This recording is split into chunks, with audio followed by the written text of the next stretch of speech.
There's a specific kind of silence that falls over an entire fighter squadron when a young lieutenant, mid-briefing, realizes he's just publicly disrespected the person about to be responsible for keeping him alive in the sky. I've had this story described to me by two people who were in that squadron at the time, and both of them used almost the same word to describe what happened 3 months later, the moment his engine failed at 20,000 feet and her voice came through his headset. Recognition.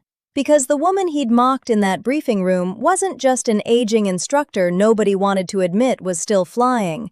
She was one of the most experienced pilots on that entire base, and in about 9 minutes, she was about to prove it in a way he'd never forget. If you love stories about arrogance colliding head-on with the exact competence it dismissed, hit subscribe before we go any further, because that's the whole engine behind this channel. And tonight, I want you playing along with me.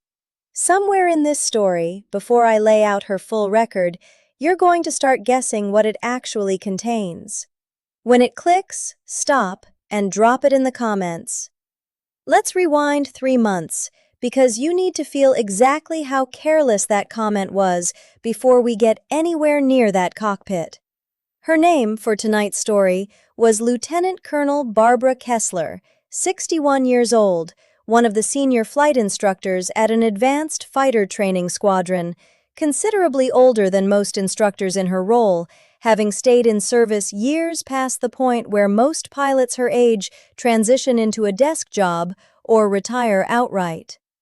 She'd chosen to keep flying and keep teaching because she believed deeply that experience like hers belonged in a cockpit training the next generation, not filed away behind a title nobody actually used anymore. Among her students that season was a talented, ambitious young lieutenant named Tyler Reyes, freshly assigned to advanced training, gifted in the air in the specific, slightly overconfident way a lot of naturally talented young pilots are. I want to be fair to Tyler here because I think it matters. He wasn't cruel in some dramatic, deliberate way. He was young, proud of his own ability, and, like a lot of pilots his age coming up through a culture that prizes confidence and swagger, a little too quick to equate a senior instructor's age with a decline in relevance. During a squadron briefing, about 3 weeks into his advanced training, frustrated after Kessler had, for what felt to him like the 10th time, walked the room through a fundamentals review he considered beneath his skill level, Tyler turned to a couple of fellow lieutenants and said, quietly, but not quietly enough, "I don't know why they've still got her flying instead of a desk. Feels like getting graded by my grandmother." A ripple of laughter followed, the easy, careless kind that happens in a room full of young pilots eager to seem unimpressed by authority. Kessler, standing at the front of that briefing room, was close enough to hear at least part of it clearly. According to 2 people present, her reaction was almost nothing at all, no visible reaction beyond continuing the briefing exactly as planned, the specific, practiced composure of someone who has weathered considerably more serious things than a careless comment from a young lieutenant still learning what real experience actually looks like. Here's a question worth sitting with while we go tonight. How many young, talented people do you think mistake seniority and steadiness for irrelevance, without any idea what's actually sitting behind the calm, unhurried instructor standing in front of them? Hold that thought. What Tyler didn't know, because it wasn't the kind of thing that came up in casual squadron banter, was that Lieutenant Colonel Barbara Kessler carried one of the most extensive combat and test pilot records on that entire base, built over more than 2 decades of active flying, including operational deployments where the margin for error had measured in seconds, not the comfortable, controlled margins of a training sortie. She'd flown advanced aircraft through genuine combat conditions long before most of the pilots she now trained had learned to ride a bicycle, and she'd handled real, life-threatening in-flight emergencies personally, more than once, walking away from every single one of them through exactly the kind of disciplined, unhurried precision she now drilled into her students. the precision Tyler had just dismissed as an old woman's outdated fussiness. She'd stayed in service and stayed flying, specifically because she believed that the hard, unglamorous fundamentals that had kept her alive through 2 decades of real operational flying were worth considerably more than any amount of raw, natural talent a young pilot walked in with. And she'd built her entire teaching philosophy around making sure that belief actually reached the pilots she trained, whether they appreciated it in the moment or not. None of that traveled with her into that briefing room in any way Tyler had bothered to notice.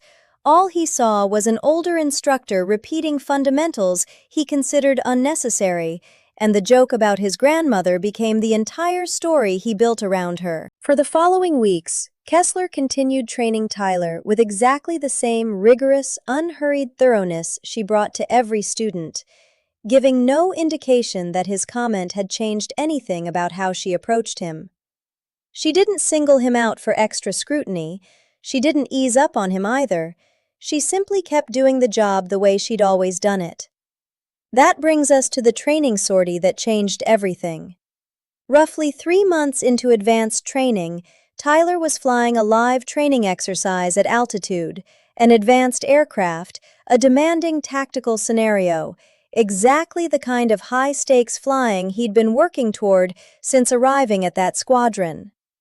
Kessler, monitoring the exercise from a chase aircraft alongside a small formation of students, maintained radio contact throughout, the same quiet, background vigilance she provided for every pilot under her instruction. At roughly 20,000 feet, Tyler's aircraft experienced a genuine, serious in-flight emergency, an engine flameout compounded by a cascading series of degrading systems, the kind of real, heart-stopping failure that no amount of simulator training fully prepares a young pilot to handle calmly the first time it's actually happening to him, alone, at altitude, with seconds rather than minutes to work with.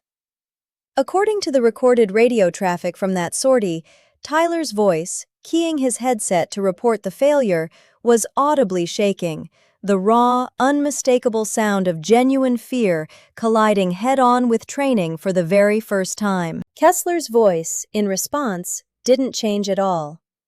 Not because the situation wasn't serious, but because 2 decades of real combat and emergency flying had built an entirely different instinct into her.